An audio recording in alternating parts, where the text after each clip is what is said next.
My downfall started 4 days before the race even began. You've reached Talking with Dr. Terry, 180 seconds to a better you. Message number 194. I'm Dr. Terry Wurzbacher.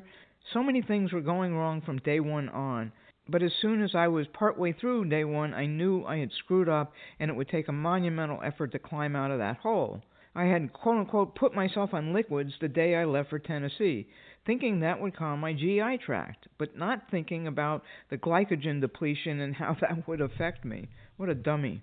Then for 24 hours before the start on our long bus ride and a mandatory evening meal, I didn't have any more than one small bottle of water. I have problems maintaining the proper amount of water, but this just really got away from me. So I started the race totally depleted and dehydrated, and I think I was depleted in brain cells because I've never done anything that stupid. But what choices did I have? Quit right there on day one or suck it up and keep going? Of course I chose the latter. Being on country roads, though, services are far apart, and not only was I having to try to replace what I had lost, but also keep up with what I was losing in the heat and humidity in Tennessee. The frustrating part was that I knew what was happening, and when I tried to explain it to people, the people who were reading or listening from afar, they just thought I was being negative. I was being very realistic. I feel we should perhaps have a course on how to support someone doing an endurance event or event that you're not actually in yourself. It's more than just platitudes and acronyms. It requires real thinking and putting yourself in the place of that person if you can. I really didn't want cheer up type responses. I was just explaining. Something like "we're here for you" would have been the best.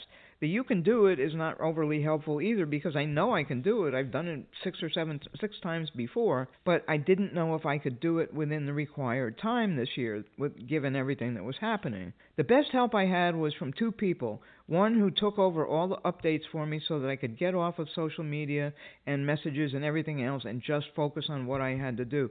That was a lifesaver. The other help was from a very experienced man who broke the numbers down for me and explained how I could get there even if I had to do 45-minute miles or 1-hour miles. I really did quit twice, but they wouldn't come and get me, so I had no other choice but to keep going. Some 12-hour segments, my legs were great, but some they were awful. They wouldn't even move. They're dead, what I call dead or empty legs, and actually I think it's what people refer to when they say they hit the wall. This was not a gutsy performance on my part. It was a necessary evil, and that last 16 miles were the worst ever. I guess there's really no point in this call, and I apologize for that. It was simply more of a coherent explanation of some of what happened starting from way before the race began, the day I left for Tennessee. Thanks for listening and being supportive, though. Have a diamond day.